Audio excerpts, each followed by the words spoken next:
Hello hi అందరికీ welcome to auto cars. ఈరోజు మనం ఆటో కార్లో ఉన్నాం. ఈ ఆటో కార్లో వచ్చేసి మాదాపూర్ 100 ఫీట్ రోడ్ దగ్గర బిసర్ రత్న సూపర్ మార్కెట్ దగ్గర ఉంది. ఈరోజు మీకు చూస్తున్న వెహికల్ వచ్చేసి స్కార్పియో వెహికల్ మహీంద్రాది. ఇది వచ్చేసి 2021 మోడల్, 50,000 కిలోమీటర్స్ తిరిగింది.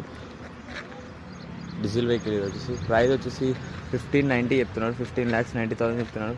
నెగోషియబుల్ అవుతుంది. ఒకసారి వెహికల్ చూసుకొని చాలా అంటే చాలా బాగుంది. ఎక్స్టీరియర్ మొత్తం ఇంటీరియర్ చూపిస్తాను.